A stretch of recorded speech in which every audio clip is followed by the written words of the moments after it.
But a month into the war with Iran, as gas prices skyrocket and Trump's U.S. approval ratings slide, his tone has changed. One thing we're very disappointed, I'll say it publicly, we're very disappointed with NATO because NATO has done absolutely nothing. I said 25 years ago that NATO's a paper tiger, but more importantly that we'll come to their rescue, but they will never come to ours. Other members of the Trump administration have also told allies that Washington might need to reconsider its relationship with NATO. There is, however, one legal technicality.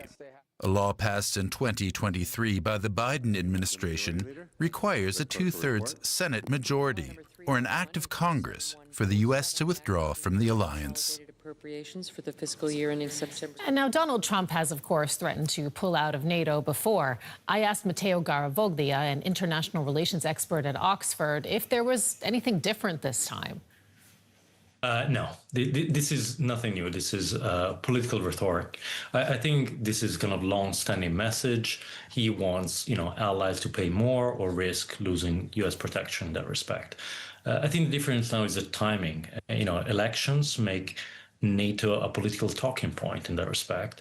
And if you want to be gracious, you could say this also reflects a bigger shift. The U.S. is thinking much more about China and East Asia than Europe these days. Trump, ultimately what he wants right now is for NATO allies to get involved in the U.S.-Israeli war on Iran, and specifically, especially, to help clear the Strait of Hormuz. Will the threat of Trump pulling the U.S. out of NATO push allies to join the war, in your opinion? No, I believe not. NATO is an alliance. Is very unlikely to fight Iran. NATO's an alliance designed for collective defense, not offensive wars. It works in the European theater and not in the Middle East. No. What you could see is a U.S.-led coalition with some NATO members, but not NATO itself. If anything, Europe's priority would be avoiding escalation rather than widening the conflict. But do you think, ultimately, though, when we talk about interests of these individual countries, is there a case for NATO allies to get involved in the U.S.-Israeli war on Iran? Because, the rising cost of energy is having a big impact globally. I think there is an interest to get involved in the sense that Europeans want oil to flow and this mess to come to an end as quickly as possible. However, they have to strike a balance. On the one hand, they, I think, do not want to give the impression to Donald Trump that he, initiates conflicts fundamentally without consulting with allies, and then they are left, Europeans are left to pick up the pieces of the mess is made. So they don't want to, validate that point. And on the other hand, they do not want to be seen by Iran and by many countries in the Middle East as party to the conflict, an offensive conflict, a war of aggression outside international law. So they will look for other ways to try to support the United States when and if necessary. And they're doing that behind the scenes when it comes to logistics, for instance. I'd like to also ask you, a little bit more, if we can drill down into what Trump actually said when he made this threat against the NATO allies. He called NATO itself, quote, a paper tiger. I'd like to get your commentary on that specific wording and whether you think there's any truth there. No, there's not. That's political rhetoric. NATO remains the strongest military alliance in the world, period, whatever he says. However, the dangers is perception here. If adversaries, meaning Russia first and foremost, but also China and other countries, view the United States as not properly, effectively committed to NATO, then the system of deterrence that NATO provides weakens. If anything, I would say there's a counterpoint here that, ironically, the war in Ukraine has made NATO more united, not weaker. And you see this in the extent to which Europeans have been ramping up, defense expenditure and been extremely committed to supporting Ukraine and very involved, I would say these days, far more than the United States itself. What steps do you see NATO allies taking now to reduce their dependence on the U.S. for defense in the alliance? Because, we have seen these threats from Trump for quite a while now.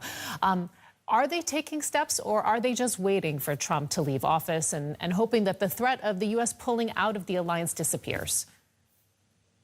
No, Europeans are finally taking steps. Simple answer, they're spending more, and they're spending a lot more than they used to. They're doing that properly. Germany, first and foremost, although that is a relatively recent trend. Poland has been doing that for a long time. All countries in Central and Eastern Europe have been ramping up spending to a significant extent.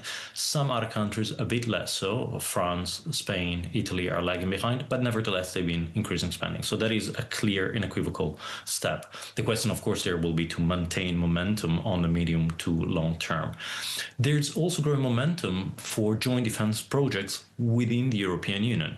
10 years ago, nobody viewed the European Union as an institution that had a role when it came to defense. Now everybody views the European Union as an institution that should also play a role in defense. So there you have a kind of structural shift in thinking. But it will take time. There are still key gaps, especially when it comes to intelligence and airlift, where Europeans still depend on the United States. So I think you have to think about a 5 to 10 year framework. 5 years for the Europeans to really stand on their legs, in a shaky way, but on their legs. 10 years to be able to really do a good job on their own, if political momentum is maintained.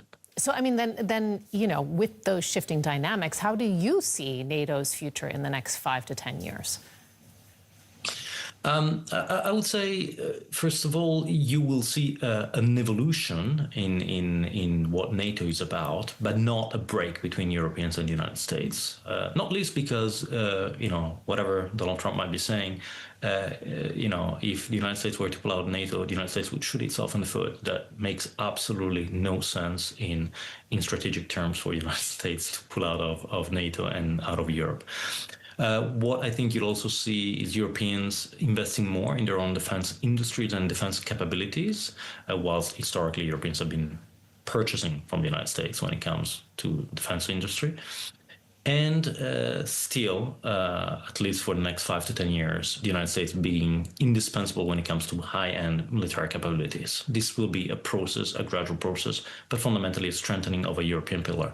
And this will go on whether or not Donald Trump is around or another administration, possibly Democrats, will come into power in the White House.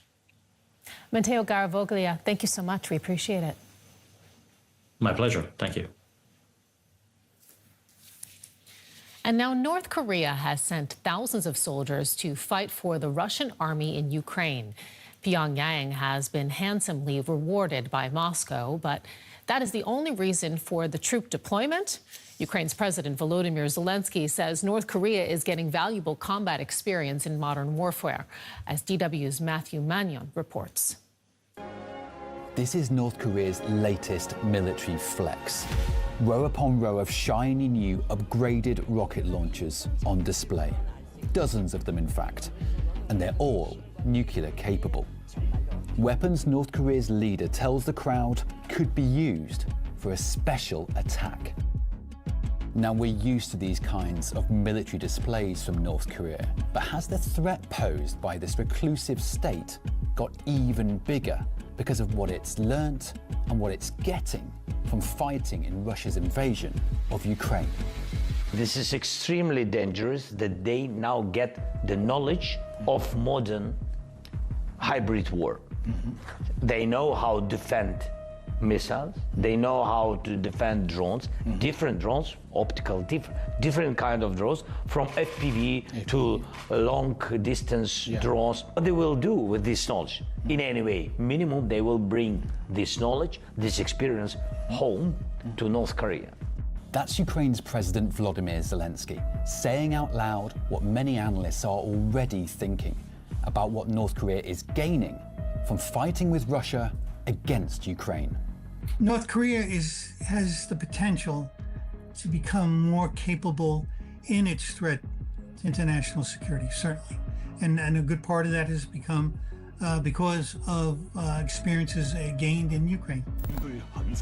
We're going to show you just how Kim Jong-un has used the war in Europe to modernize his military, power a new propaganda push at home and abroad, and boost his nuclear threat.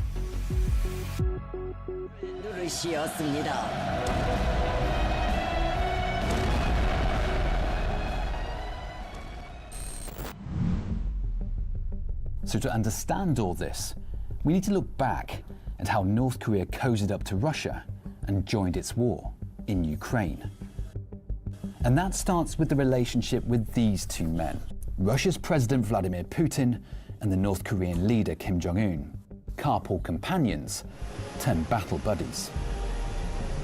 Some 14,000 North Korean soldiers have been sent to support Moscow's war effort, mostly to Russia's Kursk region. This propaganda video from state TV suggests they've taken on multiple roles and have even been embedded with Russian units. Along with fighters, North Korea has sent ammunition to Russia, a lot of it. In fact, they have been crucial to Russia's war effort. And that's not all of it. These are said to be North Korean-made artillery inside Russia. This footage, released in December 2024, was verified by the Reuters news agency. But on the front lines, North Korean soldiers are paying a heavy price. In fact, analysts believe around 6,000 North Korean troops have been killed or wounded fighting against Ukraine. And you can see why. Look at this unverified footage from Ukraine's military, appearing to show North Korean fighters being hunted down by Ukrainian drones. So with the bodies piling up and North Korean weapons and supplies heading Russia's way, just what is in it for North Korea?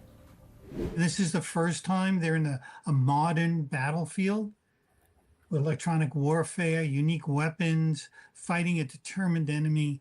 This is bringing back a lot of knowledge to North Korea, which will likely be disseminated throughout the armed forces gradually over the next, 5 years or so. It makes them more capable of conducting combat operations. They're certainly getting technology, which allows them to make their existing weapon systems better and more accurate. Some of their technology in certain areas like submarines is being advanced, certainly in electronic warfare. So with a leader seemingly without limits, in charge of a military with growing know-how and growing technology, helped by Russia, should North Korea now be treated as a greater threat to global security? They're not more dangerous.